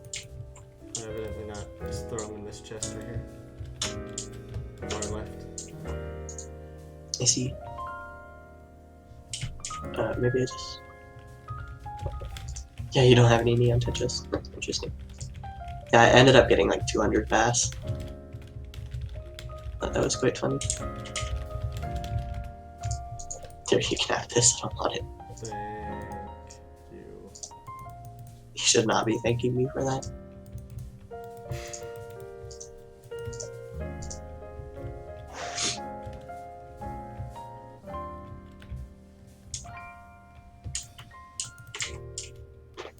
Ooh, everything turned blue. Yes. We're doing the moon lord again? What? Nothing. This is a joke. Well, it wasn't funny. Never talk I am to my son ever again.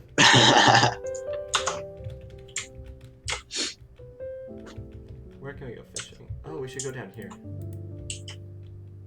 No.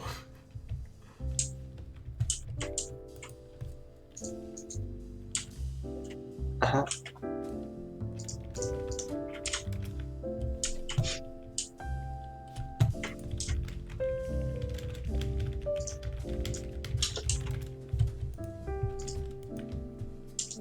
I got you. That was not part of my plan.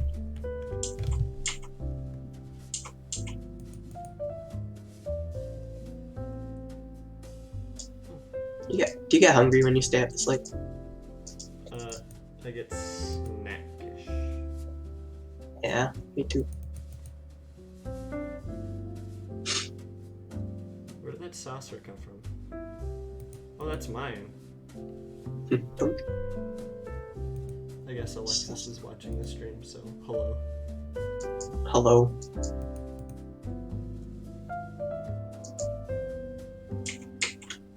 Have you ever had a friend who... Yeah, that's fair. Oh wow, that's the quest fish. Oh, very cool. I meant to ask, have you ever had a friend who you just, like, thought was going to be your best friend forever, and then they turned out not to be? Mm-hmm. Do you wanna talk about that? No. Oh, thank you. I also got the quest fish. That one's too close to home. That's okay. I had this friend. I got a fuzzy carrot. What the heck is a fuzzy carrot? Oh, it's a bunny now. Excuse me. I had a friend who used to live here. He's moved away since.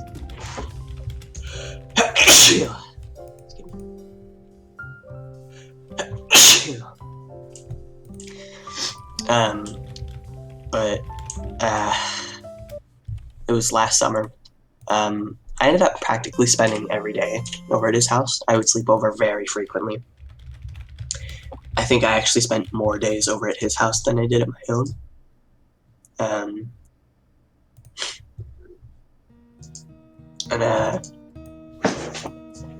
don't know, we were just really good friends. Like, we still are. He doesn't live here anymore, so it's a little bit harder to keep in touch with him. But this person, I felt just understood me so well. And we were very, very similar. I was introduced to him when he moved in. My mom actually prepared a welcome party for them, and we went over and we went upstairs and they had an Xbox 360, and I was like, "Oh, cool! Do you have Call of Duty?" And his younger brother was like, "Yeah, you want to play it?" And I'm like, yeah. I was there with my sister when she still lived down here, and his little brother was like, "Hey, my big brother's pretty good at Call of Duty. You want to play with him?" And I was like, "Heck yeah!" Because at this point I was still just a wee little spring chicken, and I didn't really understand the horrors that come out of playing an actual good character, a good player in Call of Duty. And let me tell you, I got my butt handed to me so many times. But it was still great for me because this was the first time I wasn't allowed to have Xbox Live when I was younger, and rightfully so. So this was the first time I'd ever played with somebody who was actually good at video games. Ever. Oh. Like, ever. Were you like... I mean, I was getting my... like respect, I guess. Yeah, I was getting my butt handed to me, and it was the greatest thing ever. I was like, "Oh my gosh, dude, you're so good at this game. I've never encountered somebody better at me than me at a video game." And it was amazing. And after that, we became really good friends. Because it started with Call of Duty. He's actually the guy who got me into Counter-Strike. He bought it for me. And I will be forever grateful, and also forever ungrateful, because that's probably why I have stress issues. But this individual just made... This also is the person that introduced me to Nier Automata. But I was just so sad when he moved away, because he's my best friend. We're so much alike. But so it's kind of a long story as to why they moved away, but his parents did not leave on good terms with my parents. And I'm a little bit disappointed about that, because I really respect them as people just as much as I respect my own parents, and it's really hard to realize that my parents and his parents are no longer friends. I mean, it wasn't our fault or anything. It was just a disagreement they had. But it's really difficult to basically be alienated from my best friend's parents. That's really uncomfortable for me. I mean, do you see them frequently? No, they live in Texas now, so I haven't seen them since they left. That's unfortunate. So it's just uneasy that you're, like, not on good terms with them, or that, like, it would be uncomfortable to speak with them. Yeah, I imagine that's upsetting. It's very upsetting. I'm very, very sad about that, because, I mean, like I said, I used to spend more time over at their house than I did mine. I mean, these are like the chillest people I've ever known. Like, I used their stove. They introduced me to what's it called? Cholula sauce. They introduced me to Cholula sauce. I don't know what that is. It's a spicy stuff. You can put it on quesadillas. Oh, it's so good. It just sucks, because like they're like family, and now they're not anymore. And even though I'm still best friends with this guy, like I kind of lost a part of him, you know? It's like I don't know him as well anymore.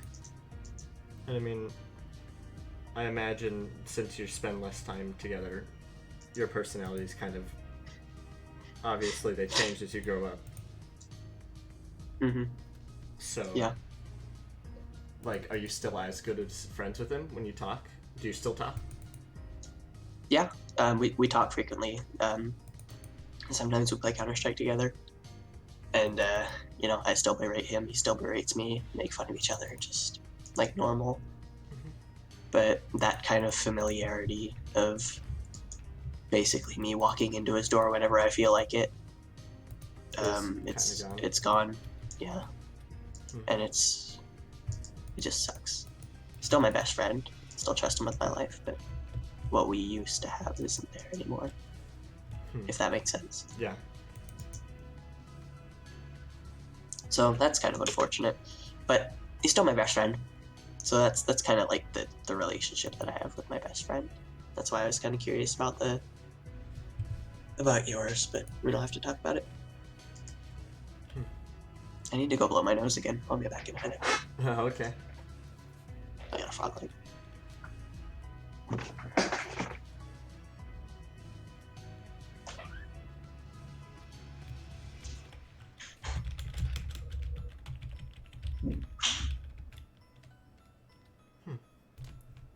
That's interesting.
Welcome back, Seth. In here. You okay? Yeah.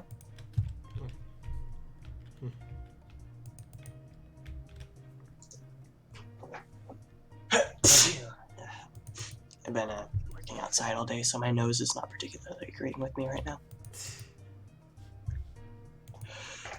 Excuse me. One more. The big bless. You know, my mom has this habit of sneezing a bunch of times. Jeez. She sneezes a bunch. I've learned to just wait until she's done. But she sneezes a bunch. And then there'll be like 2 or 3 seconds in between where she'll just like cross-eyed, and then there'll be one final sneeze. And that's when you say bless you, because that's when she's done. And it's always amusing to watch people say bless you like 5 times. Because she always does that. So there's like 5 sneezes and then a pause and then the last one, and that's when you say bless you. Wait, a rockfish 31 melee damage? 70% hammer power? I never heard of this thing before. Oh yeah, there's, like I said, that's a whole fishing class. Why? I didn't know this existed. The ocean is where we want to go if we want to get most of this stuff. Oh, I see. That makes sense. So I wanted to ask you, are there any places that make you feel like they just have a very particular feel for you? Like maybe nostalgia or... I know the intermediate school is dread.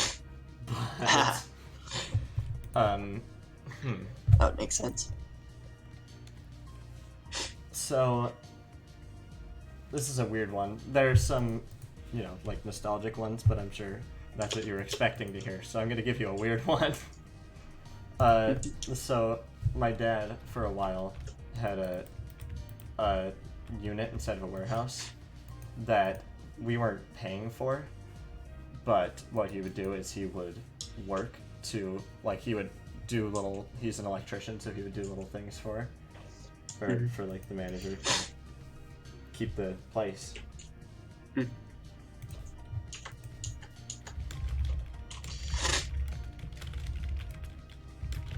So does that make you feel like? No, Did you go sorry. there a lot as a kid?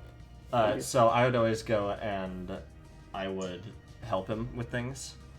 And it looks like Inoki, Zopa, and Sparkle are throwing a party.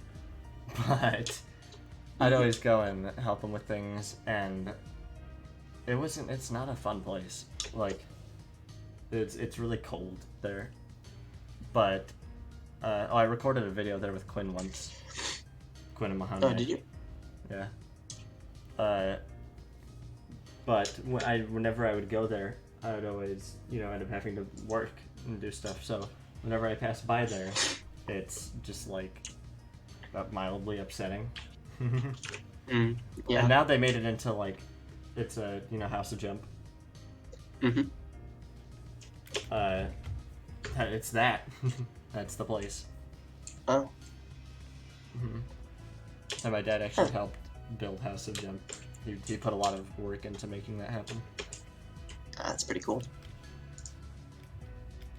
It's always cool to see something that you've like seen a bunch in your life and never really thought about. And say, hey, my dad's worked on that, or hey, I worked on that. I helped build that thing. That's a really cool feeling. Yeah.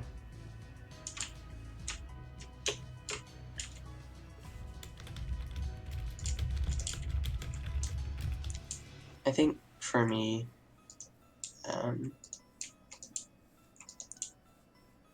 Barnes and Noble has kind of this mythical feeling for me. I don't know if I'm using the word mythical correctly. Probably not. It's fine. I get what you're saying. But like whenever I go there, it's really the smell that gets me, I'd say. And the first thing I remember from Barnes and Noble, I saw a manga that was there, and I think it was called like Black Raven or something. I mean, totally inconsequential. I didn't even care about it, but it had a cover that caught my eye, and I couldn't stop thinking about it for a really long time after we left. And for some reason, whenever I go to Barnes & Noble, I think of that. Black Raven. And I don't know. The smell combined with that memory makes it a really kind of like magical place for me. It's not really that special, but it makes me feel nice. I really like walking into Barnes & Noble. Well, we've been going for 2 hours now, and fun fact, I have work tomorrow. I see. So I should probably be finishing up, but it's been fun. It's been real. Fishing for 2 hours. But yeah, thank you for joining me. Yeah, thank you. That was a nice break from everything else I did today.